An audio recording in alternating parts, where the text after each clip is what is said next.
Welcome back. It's been a long time. We've missed you. We've been imagining, making plans, getting ready.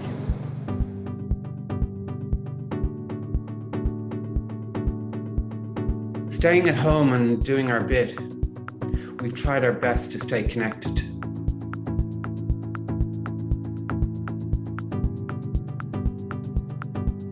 There's nothing like the feeling when we're in the room together.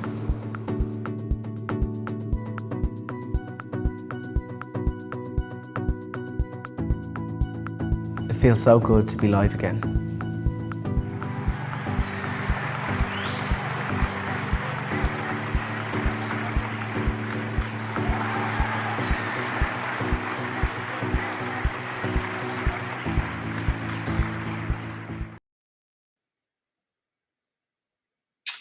Hello, welcome to our talk today, our audience. Hi there.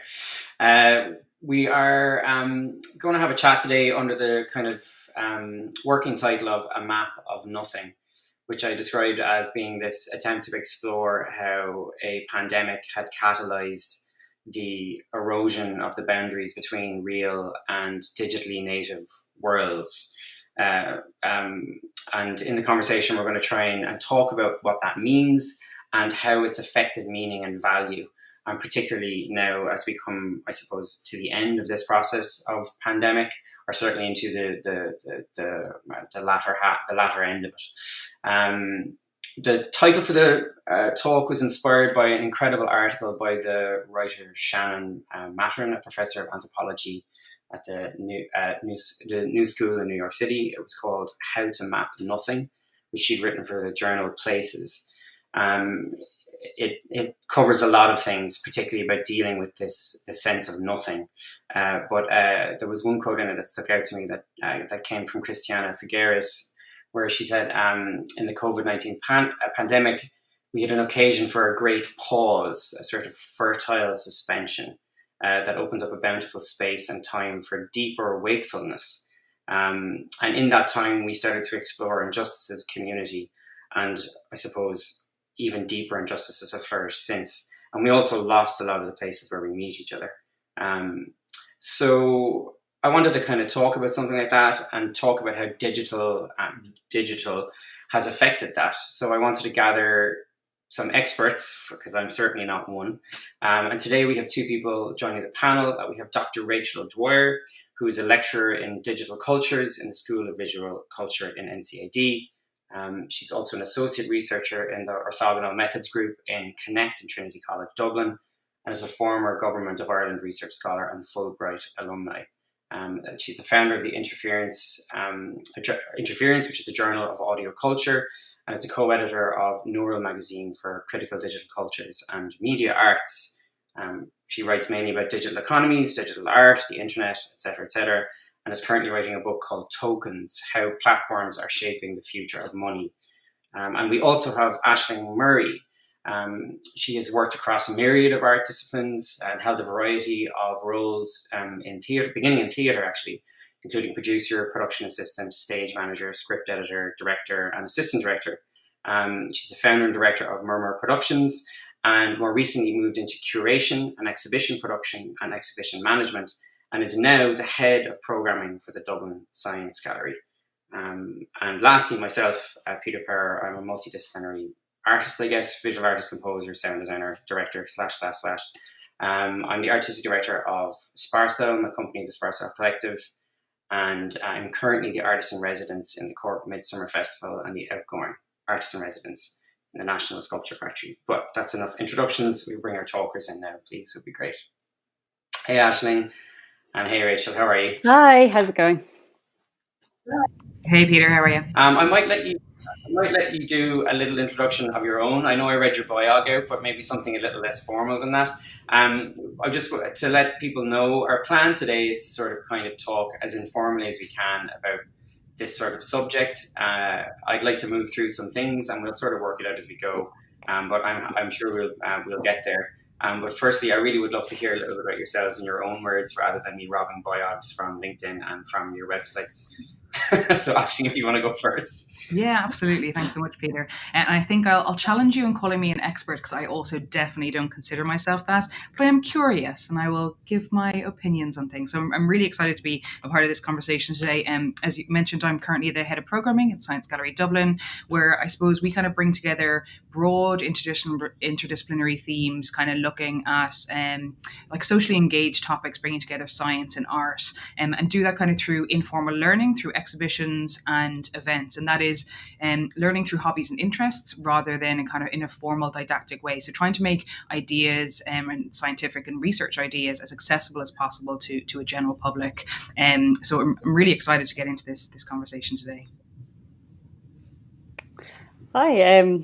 Yeah, I don't know. I feel like you covered a lot kind of really quite thoroughly already, Peter. So I'm not sure. I guess, yeah, my background was in fine art, and then I ended up, I guess, towards the end of that, becoming really interested in the kind of social or political implications of digital technologies. So randomly ended up then in Trinity doing a PhD that was kind of focused on that, I guess, that sort of area. So kind of moving from being a practitioner to someone who's just thinking more about the like social or political implications of technology, and particularly like questions of what now we call surveillance capitalism. There kind of wasn't a good catch-all term for it at that time. So kind of looking at that, and I was looking at this really niche thing, which I guess has a lot to do with digital value, because I was looking at like ownership and control of radio spectrum. So, the radio spectrum are all the kind of invisible radio waves that are used for everything from like mobiles to radio and television to the Internet of Things. And I was kind of thinking about like the ownership and control of this thing that isn't even really a thing, that's completely immaterial and intangible. And at some point, kind of towards the end of my PhD, I came across this thing called mobile money, which was really, really big in the global south. So where people were basically using phone credit as a form of money. Sorry, this is a really long intro. So they're using phone credit as a form of money. So instead of like using a top-up code, topping up your phone basically to call somebody, they were taking the top-up code and they were texting it to each other. And what they were basically doing in that particular context, in the absence basically of a good sort of payments transfer infrastructure, in the absence of banks or banks accounts, they're using their mobile phones and using phone credit as a way of sending money to one another. Mm-hmm. So, you could basically send someone a code that had value. And I guess from there, I suddenly kind of switched from being interested in radio spectrum to being really, really interested in digital value, digital money. And that's how I ended up kind of in the area that I'm in right now. Yeah. Wow. I mean, like that, in many ways, that's why I wanted to talk about this particularly is obviously we're in a theatre festival having this conversation, and we've had we will have to talk about the pandemic, even though I'm sure everyone is burnt out from talking about it. But what has happened in the industry that I occupy is that, and I suppose I'm between industries in a way. So in some ways, we were actually hoping to have a third speaker, Jared Mazzocchi, who was going to talk much more specifically about digital theatre. I'm going to do my best to replace him. Is that we were forced to not be together in a way, and to try and find a way of exchanging value, as you described, or to find experience in that way that we could exchange. And it's interesting that you call it a sort of surveillance capitalism, because I was listening to a talk recently by I think his name was Shuman Basar, where he said that they've started to try and reframe it as calling it emotional capitalism. Whereas like we've gone into this period now where it's got so much more complex about how the digital has become part of the way we exchange not only ideas but experience. And that being monetized, or the sort of economy of discovery around that has been there's a sort of a culture war going on and an economic war around all those things. And it speaks very strongly to, I think, some of the disenfranchisement some of the artists I know have felt during this period, and also how it's you could easily argue the absolute opposite has happened, and a lot of artists have felt seen in this period of time, right? And the work that they make has suddenly been brought into relevance in a way that maybe they'd felt outlawed before that, which is what makes it so complex. But it all hinges on, I think, an absence of language understanding. And so much of this for me over the last 2 years has been trying to find words to describe what the hell I'm feeling and what the hell is happening. And that kind of brought me to my very first question, which I kind of wanted to ask you, Rachel, first, which is an unfair question, I think. But like, what is digital? I mean, like that word, as we use it so much, what does it mean? You know? Oh God. And I actually, when I, was looking at your notes, I was thinking I think it's so kind of, in a way, it's so tricky to sort of think about this definition because, I guess for me, historically, maybe we think about the digital as being discrete from analog. So, analog signals are continuous and they're encoded in a way that's like, I guess they're encoded into physical media, so they have a kind of a physicality to them versus digital media, which is like, you're encoding a signal in zeros and ones. But that's like a really technical description of what the digital is, whereas actually we kind of use it, as shorthand for anything that's sort of any kind of digitally networked media, for anything that involves like the internet, right? I guess but I was wondering as well, like, is there a sort of a generational thing where I feel like this idea of making even distinctions between digital and non-digital is something I'm wondering now, I don't know if this is true. I feel like, is it something you only do if you were born, I guess if you can remember dial-up, if you can remember dial-up, if you can remember, if your first social media account was actually when you were 18 and not just when you were pretending to be 18, but really you were like 9, are these kinds of distinctions that we make, and these kind of, this sort of troubling kind of situation we have where we're trying to distinguish between physical and digital, is that kind of something a bit old, maybe? Is it? I'm just wondering. I feel like with my students, they don't have any hang-ups about that, really. It's interesting because I think that there's a war around that word, actually. I think. And I'm going to use the word war a lot because I do feel like maybe it's a strong word, but it does feel like there's a sort of an unease really happening. And there's an element of, I found in the conversations I've had over the last 2 years, the sense that there's a fear of being replaced by something that has, potentially less interest in the real, as it were, or sort of the physical.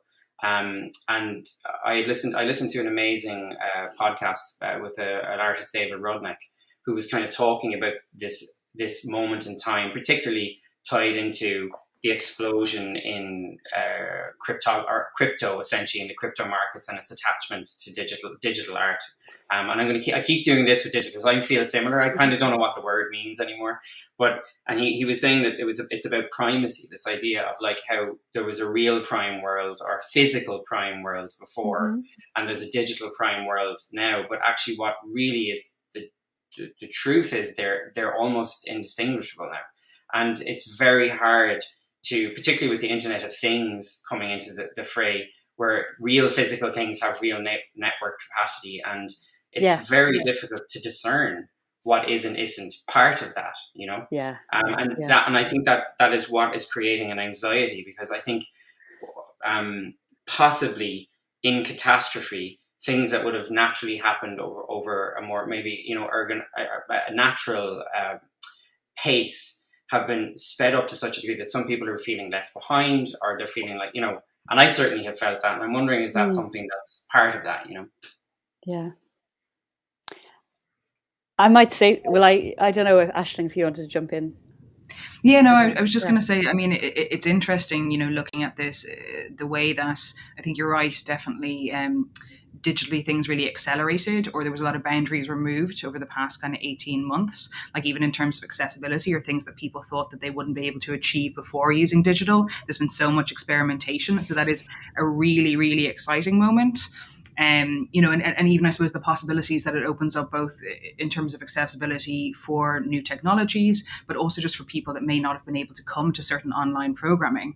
And what's been interesting is that you've seen, you have, theatre or dance or visual arts, but actually when people moved programs online and all the experimentation that happened, it was broken down into online or in person.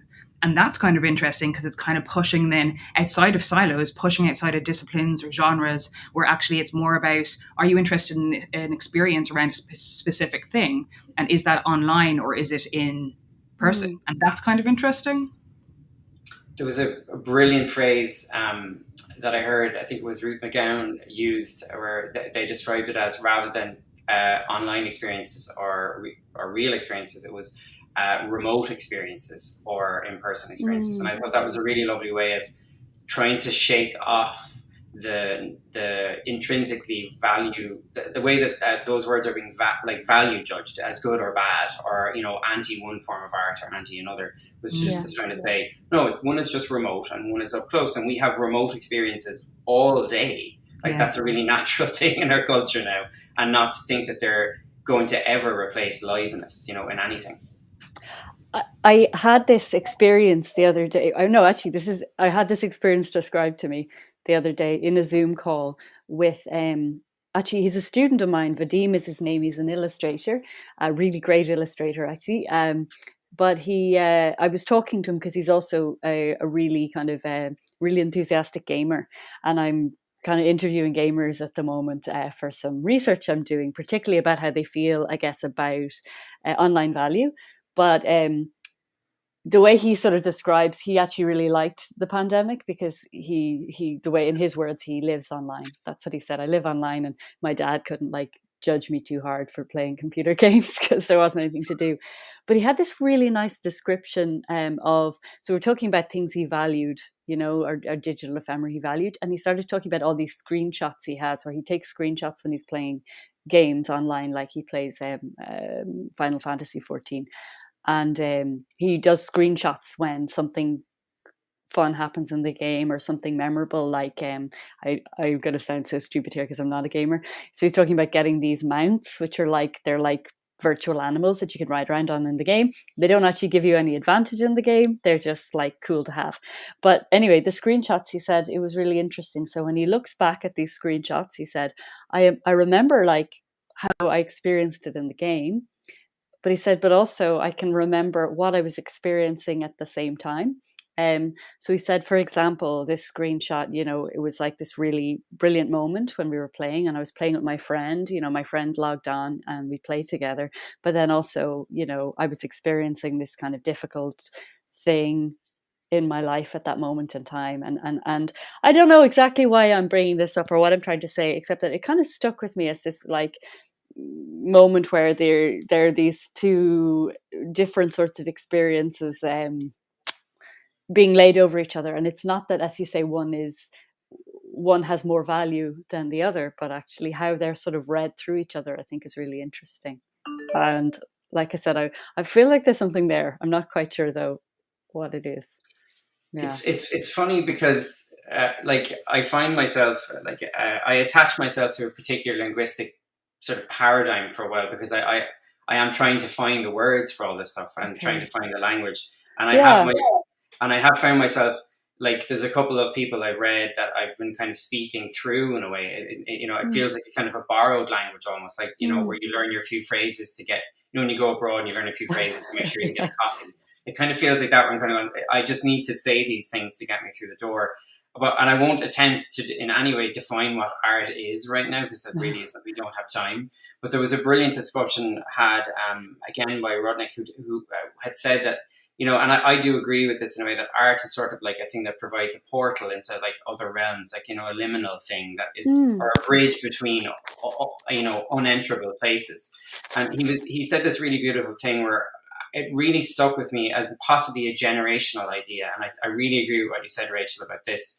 And then he just kind of said that, digital ciphers or digital art, let's call it art, but it is really ciphers, it's beyond art in a way, are allowing us to access our histories, our sort of our being, our myths, our stories, our meaning, our shared myths even, in a way that physical objects used to do the same, and still do. And there is a generation of people to which those things are just as meaningful than going to see the Sistine Chapel ceiling. Yeah. It's like they have that absolute capacity to generate myth and belonging and community and story. And they have that power intrinsic. Yeah. And we are in a period of what you described brilliantly as an overlay. It feels like an overlay as they sort of feel like they're, almost rubbing each other out. Whereas in fact, I do think we'll push through to something beyond it, where all these things, it will feel silly to have questioned them, I think, in 5 or 10 years, Yeah. Well, it's funny. I mean, because I think some of the language that we use has been around a long time. That, obviously it's funny if you think of the term cyberspace, which comes from William Gibson, the science fiction. So I think it's really weird that like that term cyberspace was applied to like dial-up internet, which was nothing like the kind of cyberspace that Gibson, it's very much kind of it's reaching, and we're seeing terms like metaverse, which maybe metaverse, I don't know if that's the term you're familiar with, is probably a good term for what we're talking about now. This kind of blending of, the online and the offline in augmented reality. That term, I think, was cropping up, like it cropped up maybe 10, 15 years ago, that like virtual communities were a kind of metaverse. But now we're seeing it really, really emerging again with the pandemic and with, I guess, Facebook.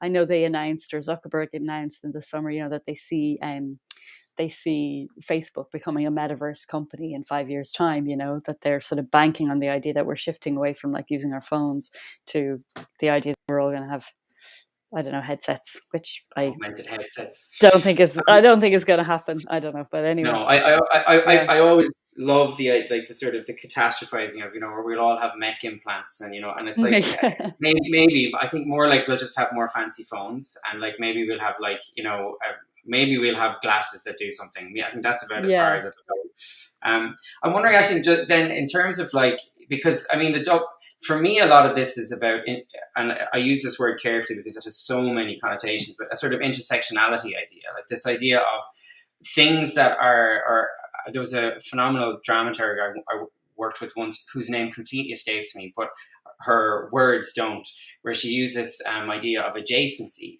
this idea of things that are beside each other that don't necessarily technically belong, and the attempt to bridge them creates like newness or novelness or actual, discovery.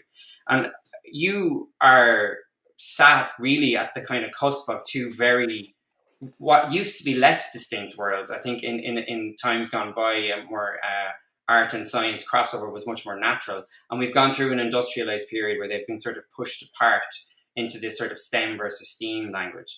And I'm wondering, how have you found sitting in that seat, like that world where science and art cross over, and what difficulties have you found, and how has curation helped you to sort of help navigate those things? Yeah, no, it's a super interesting thing, one. And I think, we spoke a little bit about acceleration, and certainly, even if you were to look back at the Renaissance, there was a huge period of acceleration, both in terms of science and art then, but also looking at Leonardo, he didn't consider himself one thing or another. We've become very siloed and disciplined. And I think when kind of looking at the intersection of these things, or trying to be more transdisciplinary in our approach, looking at the commonalities, there is different languages and approach sometimes, absolutely, like in the way that scientific research is approached, or in the way that artistic practice is. But there's also far more in common than I think we often give it credit for. Like, both are incredibly creative, both are looking for different, innovation, research, observation, seeking truth. So there's an awful lot more in common than there is different. And I think, when we are bringing in new exhibitions here or kind of developing new ideas, it's really looking at what the access point or what the kind of curiosity point is for people at the intersection of these two things, because in looking at things in a transdisciplinary way, and this is where the background in theatre I find really interesting, like the way that maybe a technician will talk about the lighting versus the way that the, playwright is talking about the script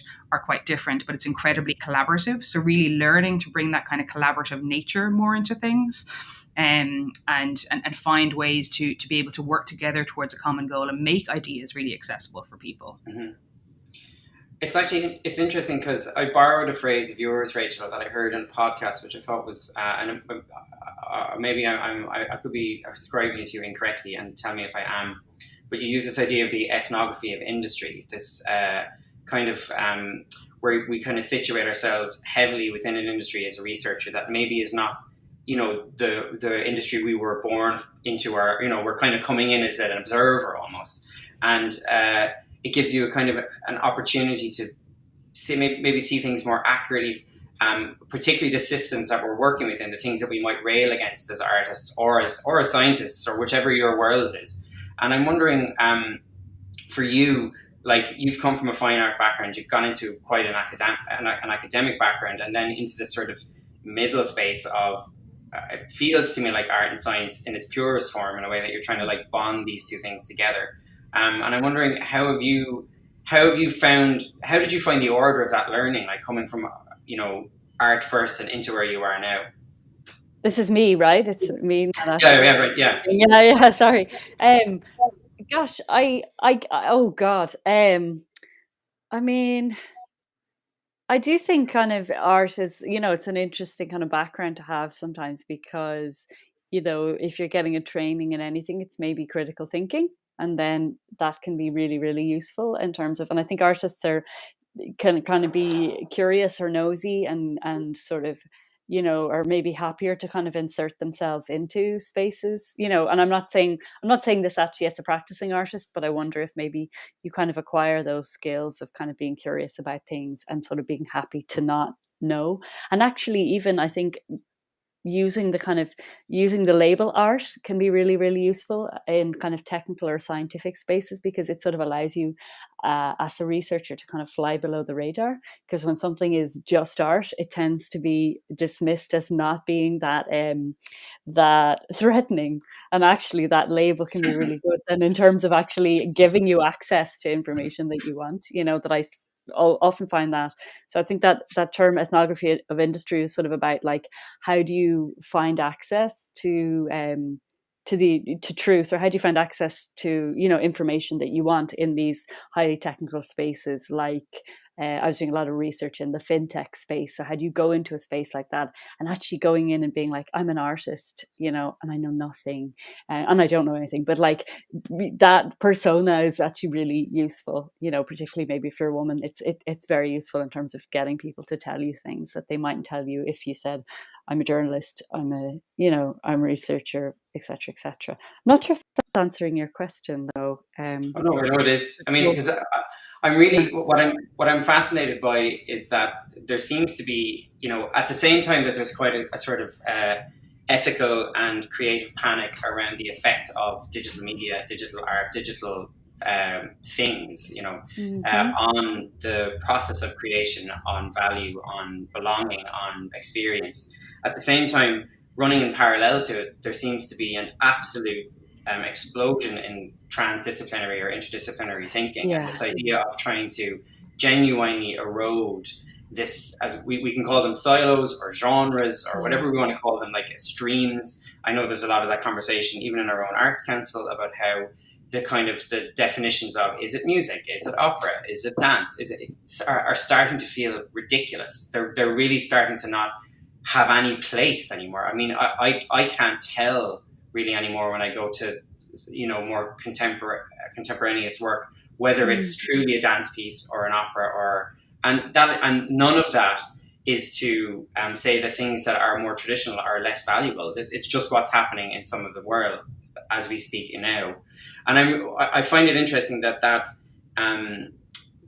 when we're in a room like this, a lot of the people you speak to who are in those spaces are actually also living embodiments of that exact process. Like they've gone from something that was before, they've become something in the middle, and now they're sort of carrying these different responsibilities from different worlds into these different places. And more often than not, you find that they say it's an advantage. It gives you a kind of polymathematical capacity.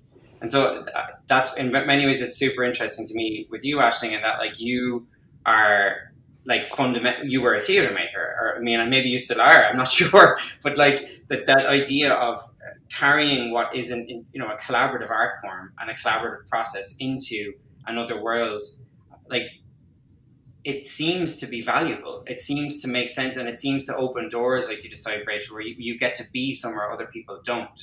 And that's why I wanted to kind of have this conversation and see, how we can, rather than quell the moral panic in a way about what we're talking about, that like transdisciplinarity arriving at our doorstep to the scale that it has over the last 18 months, we can flip that into a positive thing. It doesn't have to feel like this threat to who we are and what we're making. And you worded it brilliant, to be okay with not knowing. like I'm sure you can speak to this as well. I spend most of my time really not understanding what's going on at the moment. I mean, it feels like I'd actually like to ask you a little bit about that, Rachel, because you seem to be working a little bit you seem to know the crypto world, which I think is a really fascinating thing for if we're talking about like speed of change, like which is something. I mean, I'm every week I feel like I'm too old for it, and then I kind of get to grips with it, and then I suddenly don't understand what it is.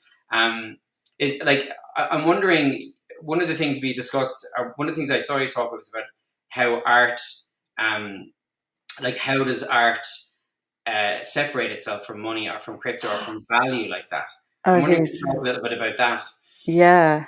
Yeah, I mean, I think it's such an interesting kind of question, this question of the relationship between art and money. And obviously Not new, right? no, it's not new. Exactly. I mean, historically, I suppose art has always had this kind of relationship with money.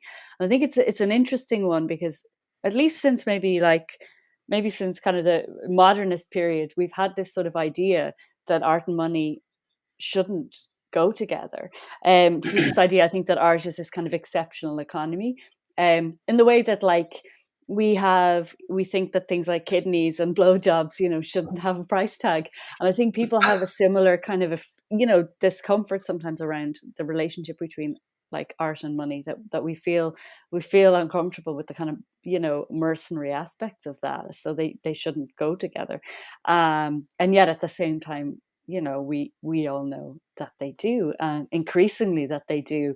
That so much today that art has become this new kind of asset class, where it's being used as sort of a hedge against like volatility and other kinds of markets.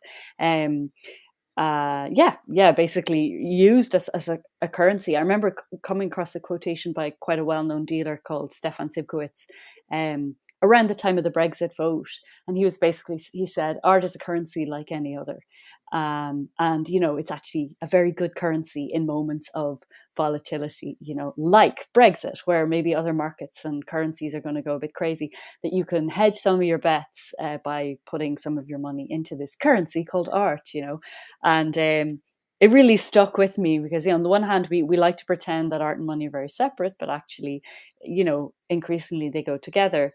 But, they also go together in other ways, because I also think that, money it's kind of a technology of trust, and it's a cooperative technology. It's a social technology at its heart. If you think of something like the cryptocurrency Dogecoin, which is based very much about kind of internet communities, or GameStop even this year, where people kind of came together online, to sort of frustrate sort of value systems. Money is kind of it's a cooperative, it's a social technology, and so is art, and they're both based on this kind of like collective consensus, collective understandings of meanings and value.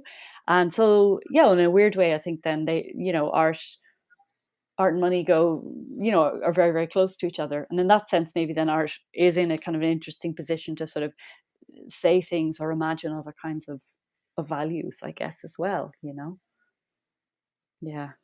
It's a fascinating. I mean, and it's funny how even as we talk about it now, I find discomfort. It's so ingrained in the idea of authenticity around being artistic, and in many ways, you realize that a lot of that dialogue stems from an extreme privilege, in that if you can talk about art completely separately from money and kind of fantasize about this capacity to generate work without the concerns of existing as a human being in the world, what you're describing is this romantic position of and exploitative. Like, it's really, as you say, it's privileged, but it's also exploitative in the way that, like, if we think of art as being something you do because it's a labor of love, something you'll do, then you're removing the possibility of being paid for that. But people, as you say, unless you're very privileged, you need to eat. So, And I think it's a tricky thing when it comes to transdisciplinarity as well, because obviously in a kind of ideal world, you're like, oh, transdisciplinarity, loads of people from different backgrounds.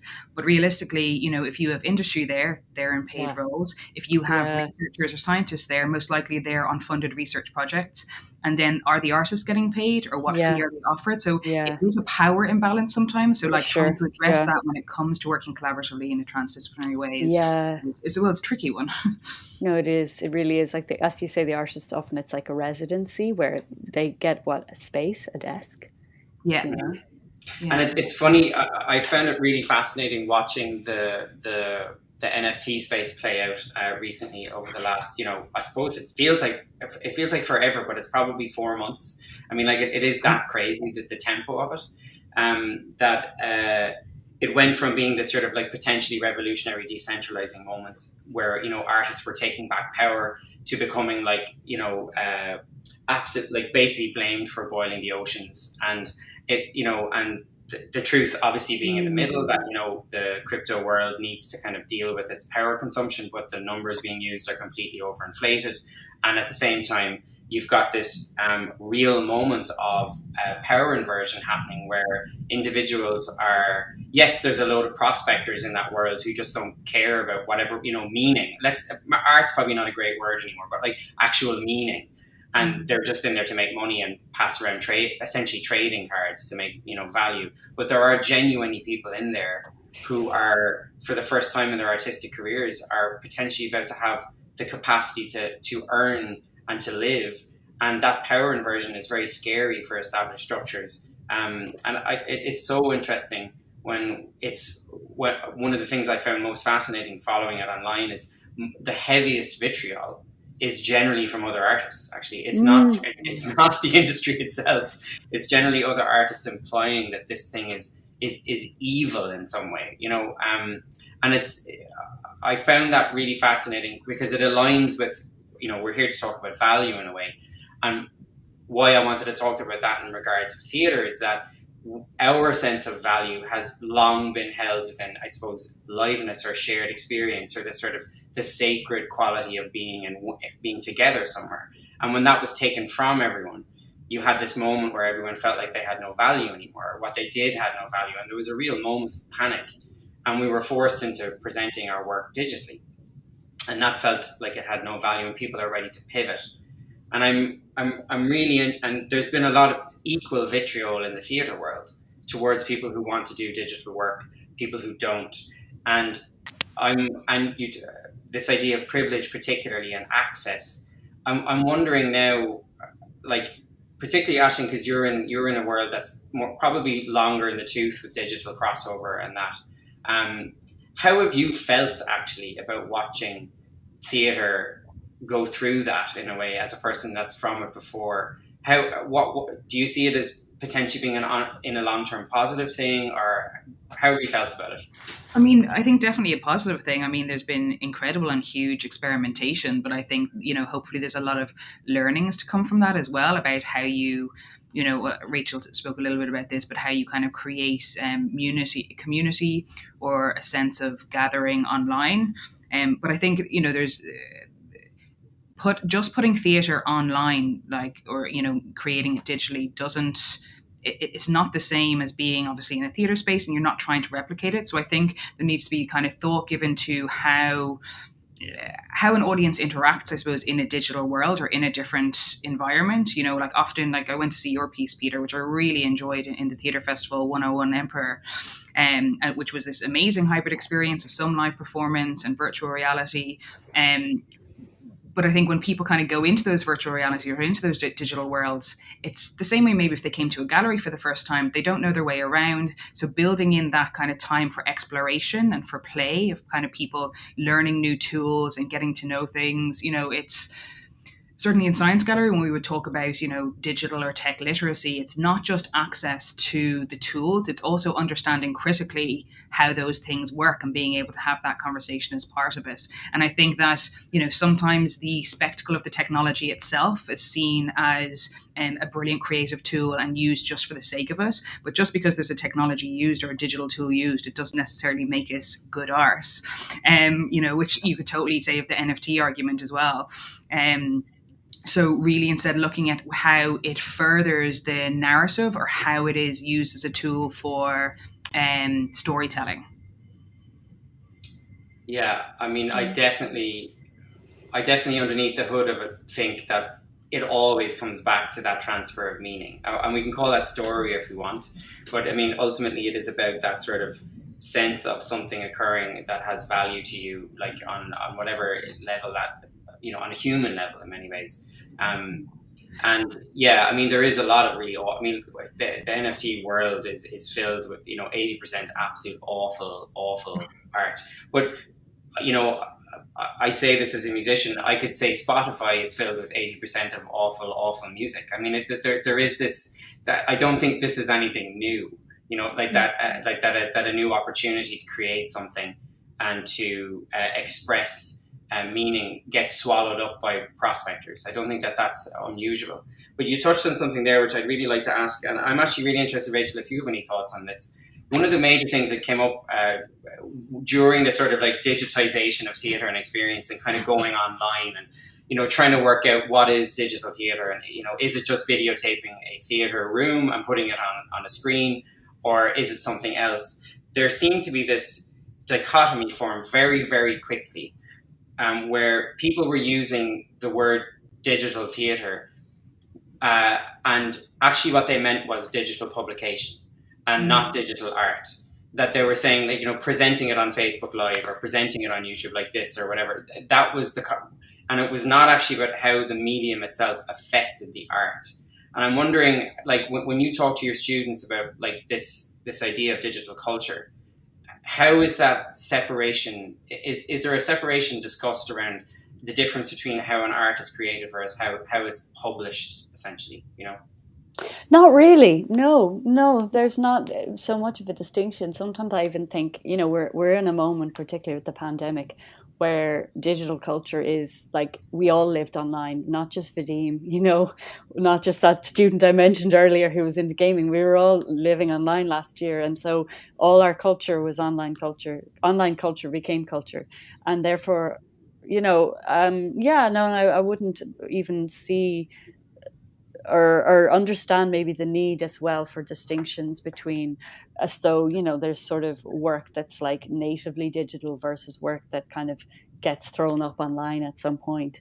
I did kind of want to circle back though to a few of the comments about NFTs a minute ago and just dig into that a bit, because I kind of feel like, there's just a couple of things like in there that I think are interesting, because one is that I suppose that, there's a kind of quite a broad history of artists working with blockchain, since about 2014, where people were finding ways of like associating works of art and like the provenance of a work of art or its ownership with blockchain. And some of those ideas were coming from artists who wanted to like reimagine different forms of value around the artwork, but also, as you kind of pointed out, they had a vision of maybe disintermediating like galleries, for example, or disintermediating very, very, things that they felt maybe made it difficult for people who didn't have privilege or connections to kind of produce and circulate work.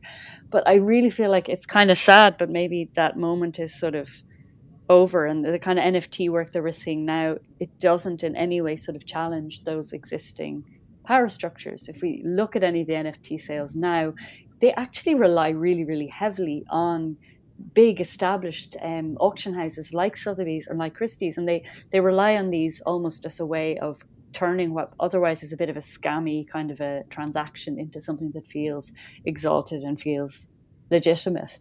So in that sense, they're not disintermediating big galleries. And they're also not really disintermediating like financial institutions, because it really feels like with NFTs now that, the whole reason maybe they took off was because there's so many wallets, there's so many things that have kind of made the like user experience of acquiring crypto and acquiring and minting NFTs so much easier. So for me, that's kind of like, I would just lump them in with the rest of like crypto speculation right now. I wouldn't see that there was that much work that's kind of happening in that space that's innovative or that's really troubling those kinds of existing structures. That said, there's kind of interesting experiments kind of at the fringes of that aren't in the NFT space. Like there's a gallery Furtherfield in London that have been doing really, really interesting work around digital value for years now. And they, I think, do really interesting things and provocations around blockchain. But I really liked your thing about you. It seemed like you were saying, and this is something I've heard from young artists a bit, where they're like, people, they're almost like people are jealous. Like if they're jealous and they're intimidated if they didn't get in on NFTs quick enough, now they're all bitching online about how evil we are.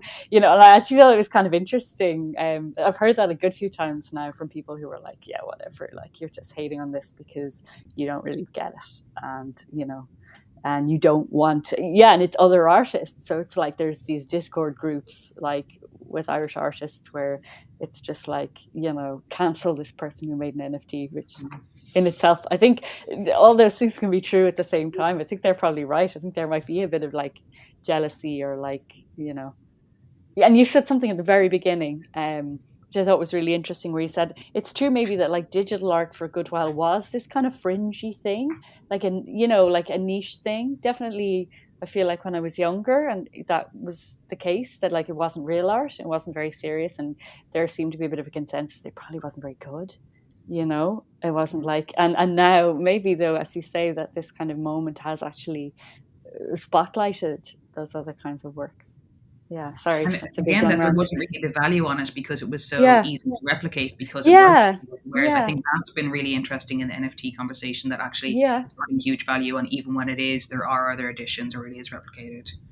Yeah, for sure. I think it's also intrinsic too, and I think that's why we're going to have to keep using the word digital for the moment. I'm really looking forward to in the future when that word vanishes, but for now, I do think the digital ecosystem has had a history of eradicating established structures of value by its mechanisms. I mean, music is something that I came from originally and still am in, but like that's where I would have begun.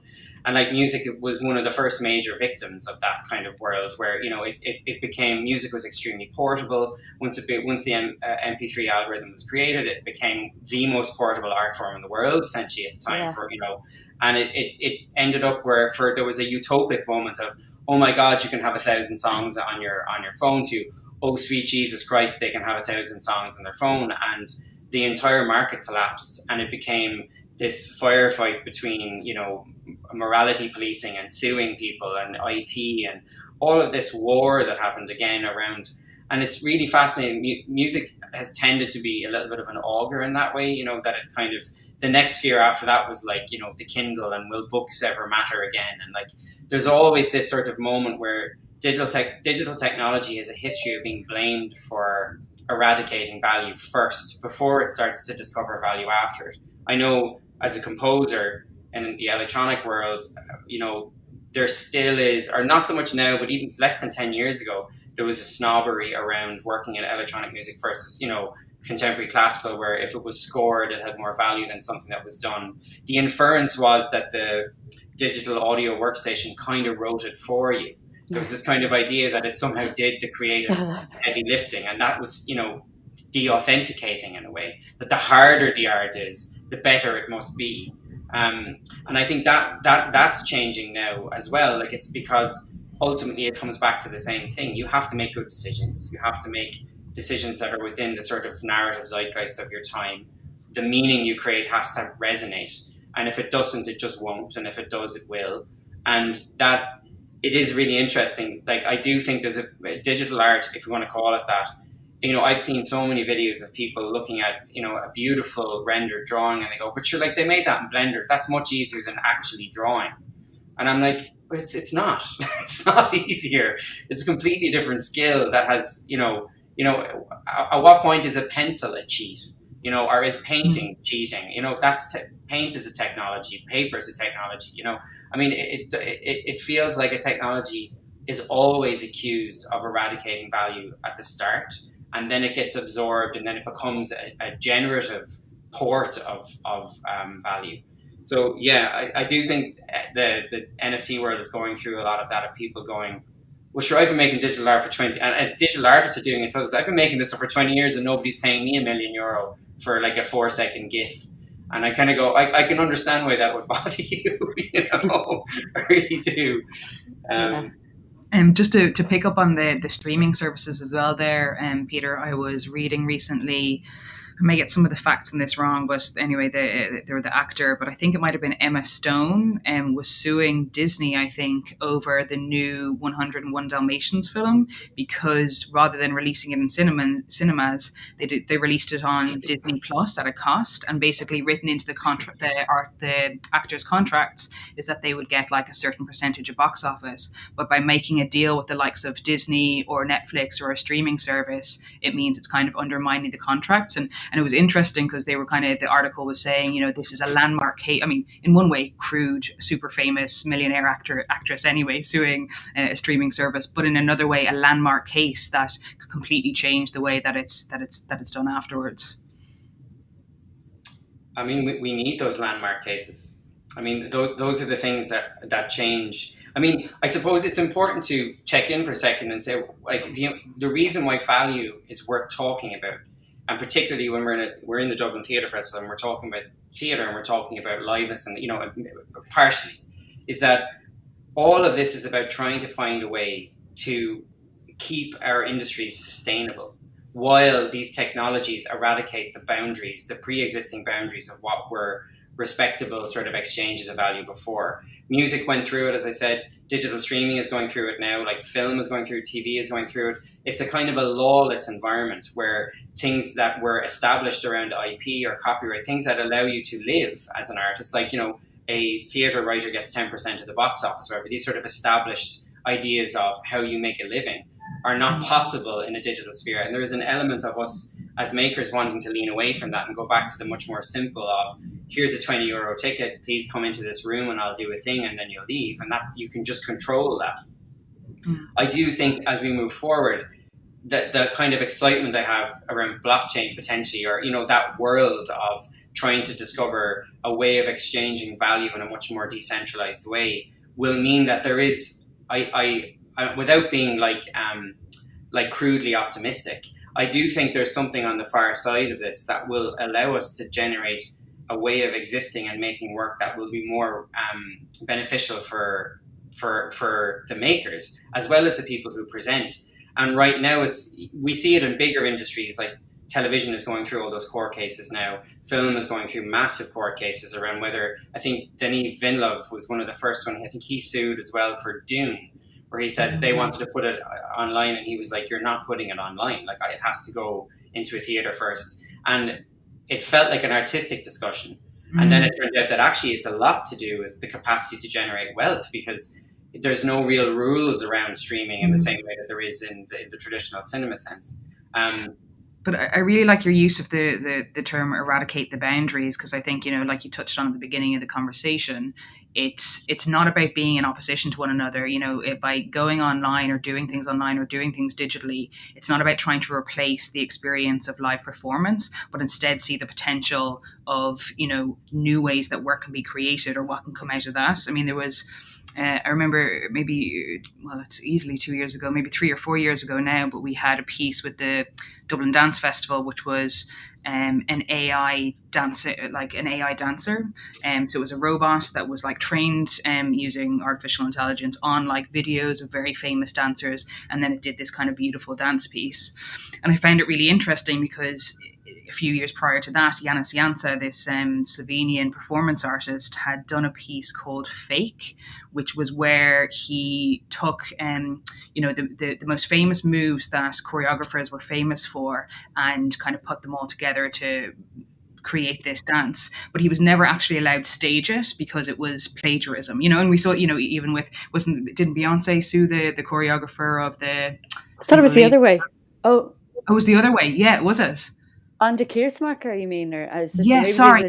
That was the other, exactly. I said it wrong. The other way. So, but what's interesting is, now you have AI literally being trained on these videos, but it's okay for AI to create this new, it's like a way of creating dance when it's machine, but with human, it's plagiarism. Like that kind of boundary between, as we begin to collaborate more or co-create with technology, is really interesting to me.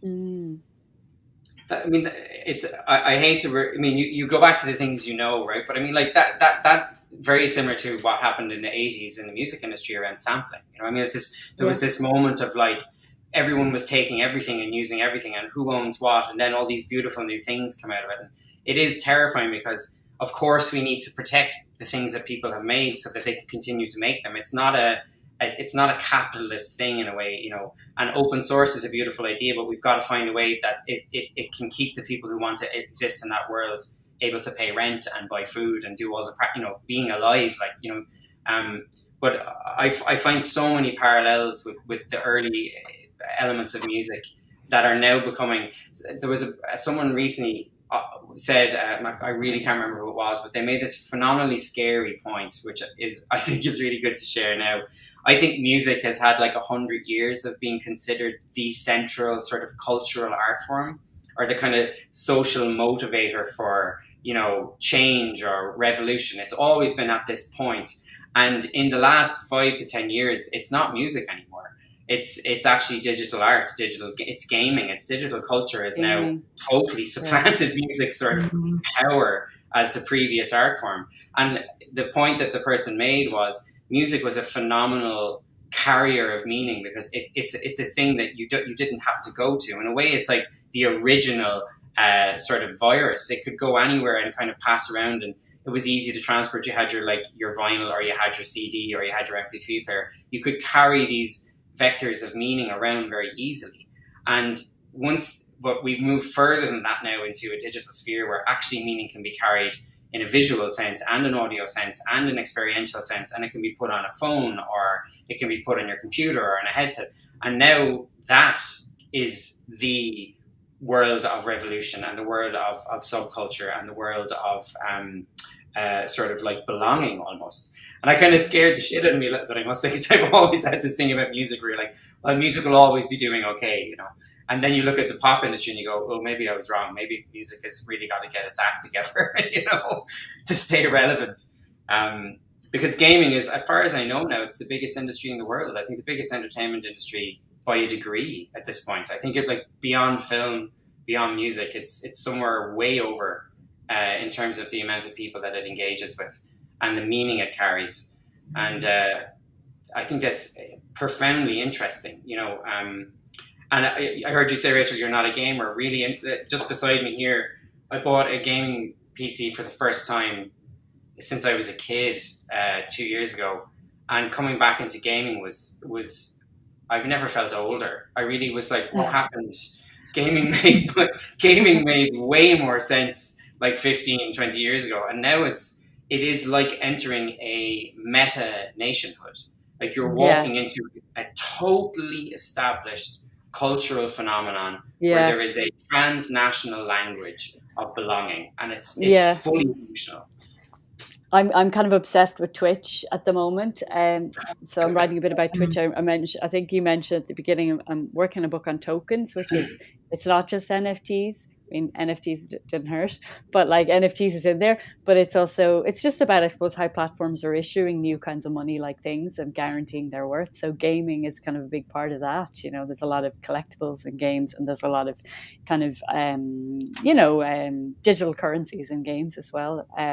So I was looking a lot at the streaming platform Twitch, and particularly their kind of use of tokens. So Twitch is owned by Amazon, and they have their own kind of in-channel currency, I guess, called bits, which you can buy with dollars, and people use it. You can use it then to like tip streamers that you like. So gamers, Twitch is where you can go and you can watch anything, I guess, but people will watch people playing games, or I like to watch, just random, like, people chatting or things like that. But I just found, like you say, I just felt so out of my depth, I guess, in terms of like what the hell is going on, and I still do, to be honest, but I was just really fascinated by how people actually used the money to communicate. So money is very much communication in these things. It's not just something you use to pay, it's something you use to troll and to tip and to congratulate and to celebrate. And I just find that so interesting. And also you can like turn bits into emotes, into different kinds of emojis, and then those have specific meanings in particular channels, specific images then that you kind of are paying to use, that are money, that are kind of transferring money. They're also transferring things like, your stream is really robotic, stop it, or that person is trying too hard, or that was amazing. It's just, I think it's just so fascinating, like, and I just feel like that's like the thin end of the wedge. I'm like the old person, just I was on a bus with my son kind of a couple of weeks ago in Dublin. It was a really, really hot day, and I kind of looked out the the window, and I saw all these teenagers queuing up outside Forbidden Planet. I think they're like queuing up for some kind of collectible, some game thing. I don't really understand. And I had this weird moment where I feel like a tourist in the city I used to live in, but I also feel like a tourist of youth, like I'm like looking in now going, I don't understand what the fuck's going on. Yeah. Sorry, excuse me. But I will say, and it's funny because as you get older and you start to become more interested in, I suppose, maybe it's fair to say, as you get older, you get more interested in politics and economy, and because these things affect your life so heavily. It's not just about kind of aging out. It's more that you start having to earn a living, and that really, you go from being being educated to suddenly having to earn, and like that happens gradually over 15, 20 years. But what I found fascinating about, particularly, I wouldn't claim to fully understand what's going on with this digital idea of value online at the moment, and be it crypto, be it like loot boxes in games, or be it skins for your character, or whatever the hell it is, like that actually, which can feel like extremely exclusionary. Really, we are hyper adept. Every human is at understanding a representational idea of value, because that's all currency is. I mean, it has never been any. I have money in my wallet and I swap it for something. I swap the time that I spent to get it for the time for somebody else to do something. And it is, we totally get that idea that like a piece of paper gets me a coffee, or it gets me into a theater show, or it gets me whatever. I mean, it does everything. It basically lubricates society. The difference online is, it seems that the power structures are much more decentralized and magic and very confusing, because actually what's really happening is the mechanics of economy are starting to become understood and intersected with, and actually hijacked in a way by this world. And that's can be very overwhelming. But it's still always comes back to meaning making and value. And like I love, sometimes I like Twitch is a brilliant example. When when people want to talk about how you have a live experience in a digital context, and how you can have, is that like Twitch to me is, I didn't get Twitch until I literally turned it on, and then you just get it. Like it's not like there's nothing complicated about it. It's an individual doing something, and then it's less about what they're doing and more about that you're doing it with them.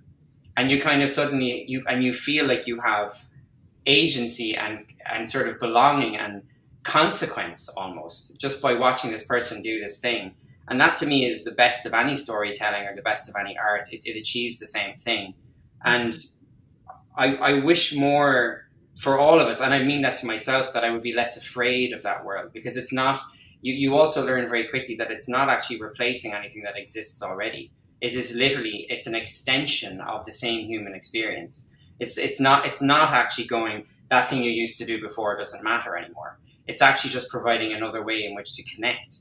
And particularly, as I mentioned earlier with the Internet of Things, we're naturally doing these things all day. Like if you're on WhatsApp, you're often in a conversation, that person goes to the bathroom, you quickly are in another conversation, to somebody else. You're in this sort of meta universe anyway. Mm-hmm. And so I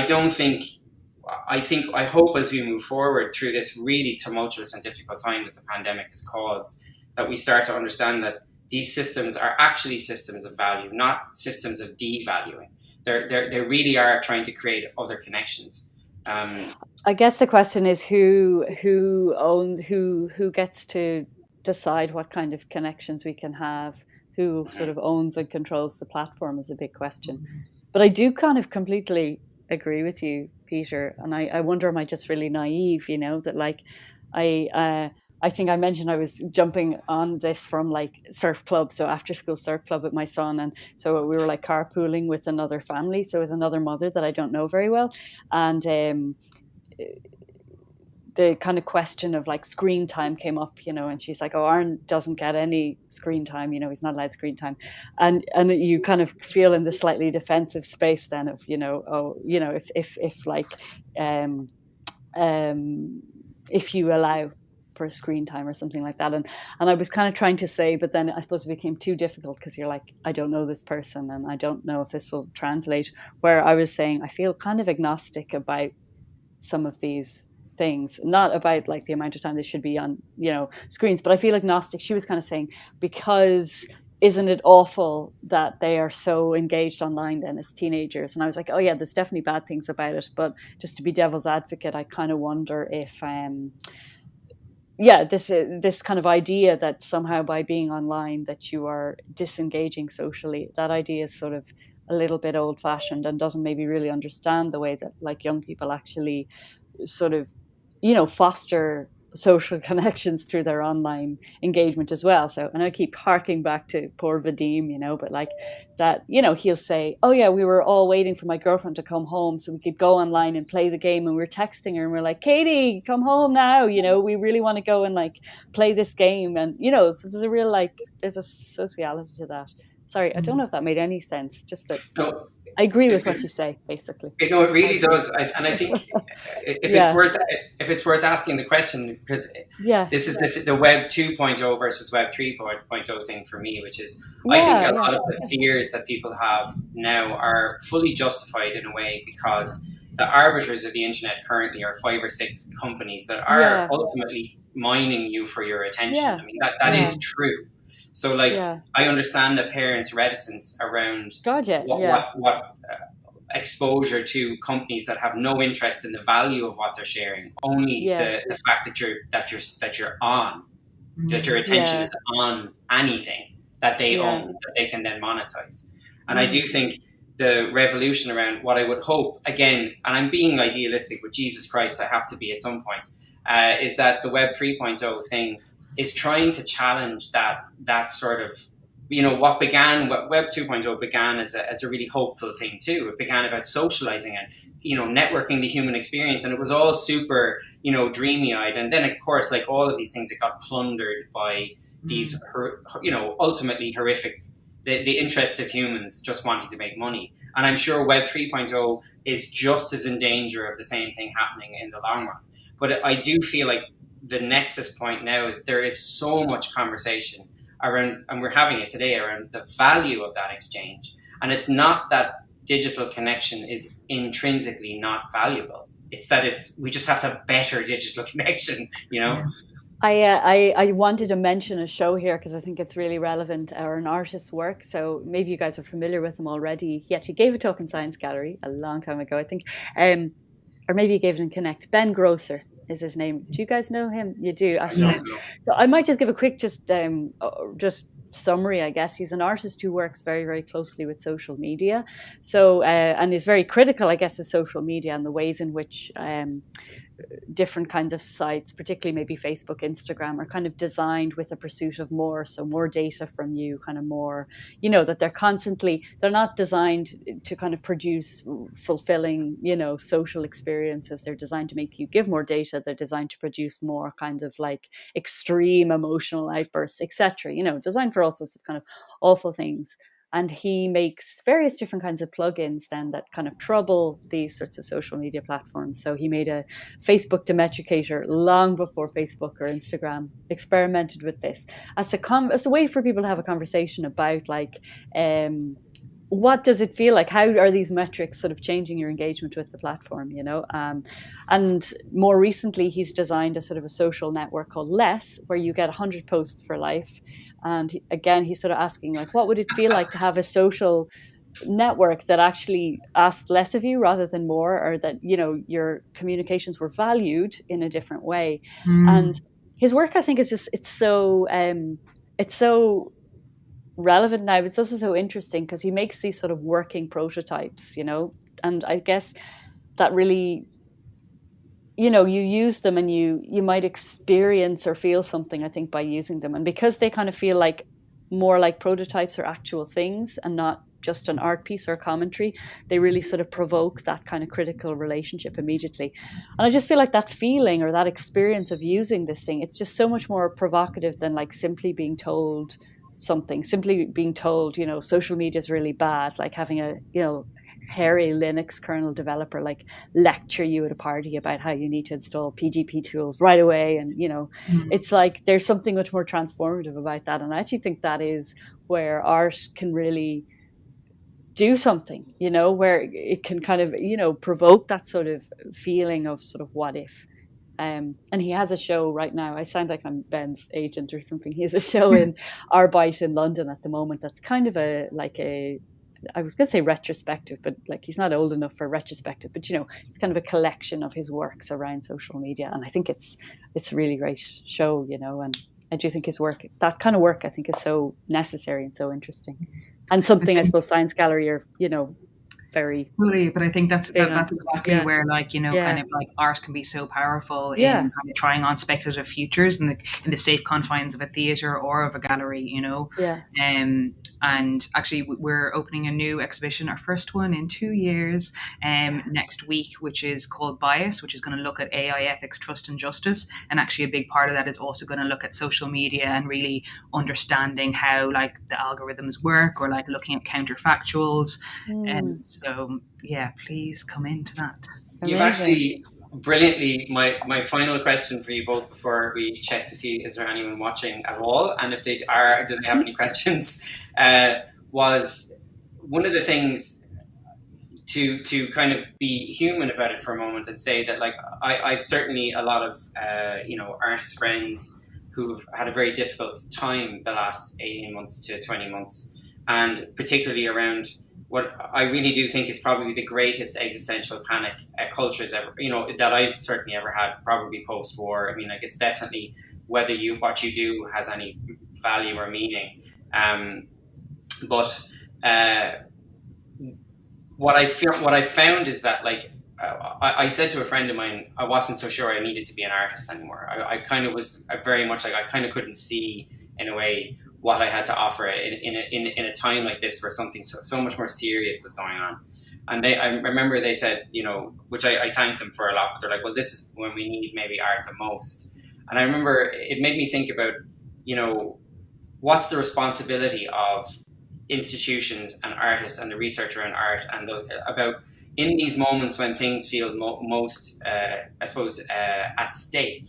What is the power that art can bring into this space?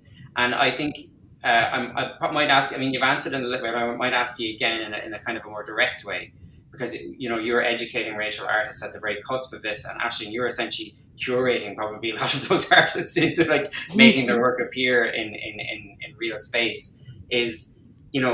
I'd like to finish the conversation by saying, like, would it be fair to phrase it as art actually needs to engage, because that's what it's this space that we enter that can be such a we need to stamp a profound sense of meaning, value, morality on it, rather than letting it run away from us, rather than letting us recede from it. And how do you find, I suppose now, does art have a power to really affect that in this moment? And particularly in this case, I think maybe theatre as well, just to kind of mention it, rather than thinking about it abstractly. Either of you. Yeah, I mean, that's a giant question. But I mean, I do think that there, yes, there is a responsibility on art. Responsibility is a big word, but to engage.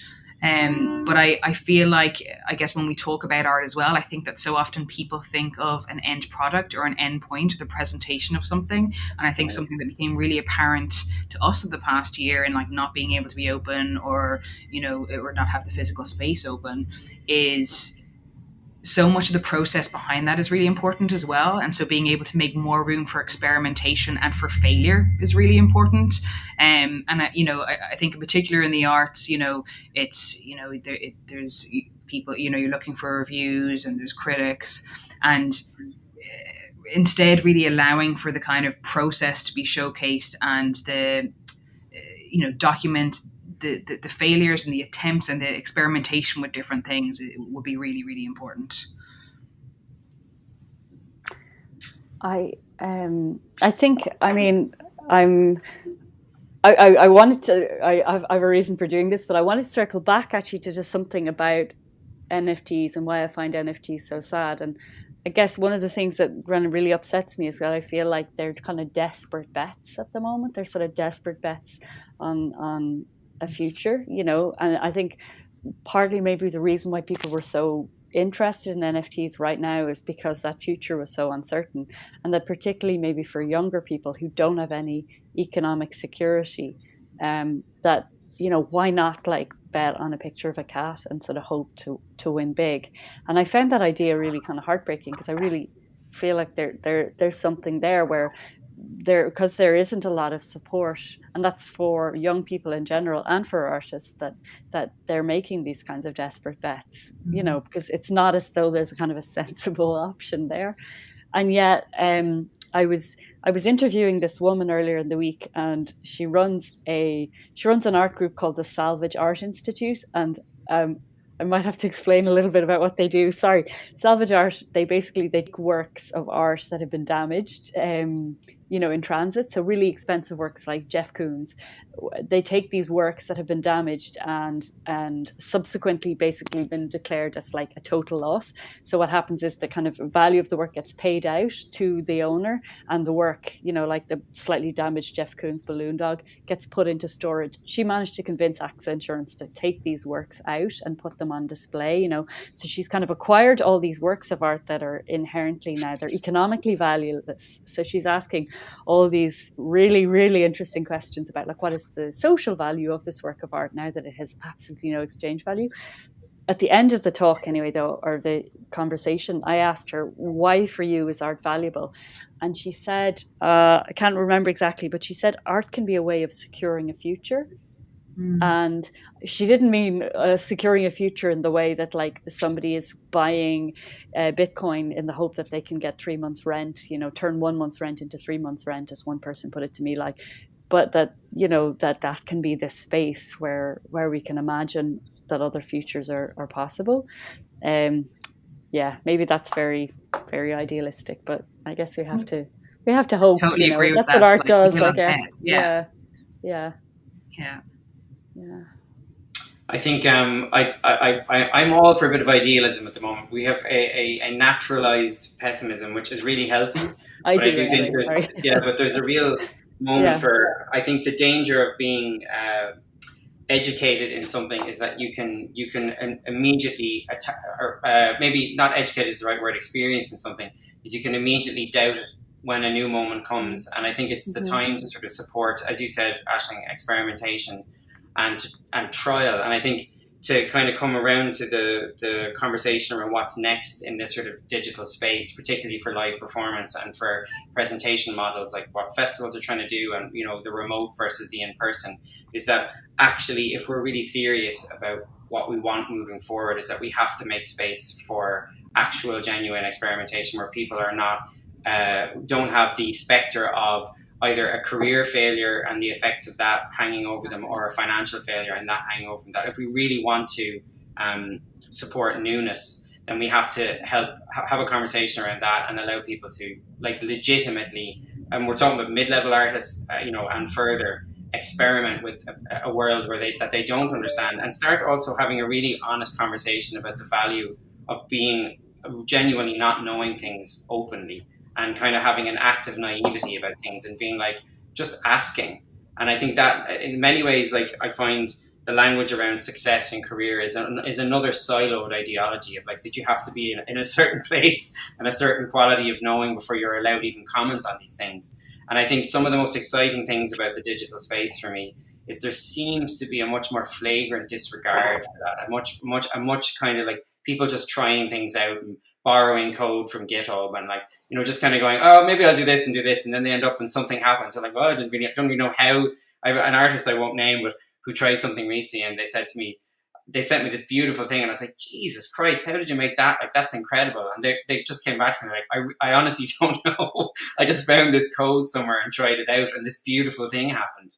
And I think that kind of, I wish we could borrow some of that and bring it into the kind of the more traditionalized art space and say, like, can we really trust that rather than fearing these new things, let's just jump into the kind of, that kid's ball pit and just play around and see what happens. And that's the idealism I think I'd like to leave the conversation on, Yeah, that's probably good.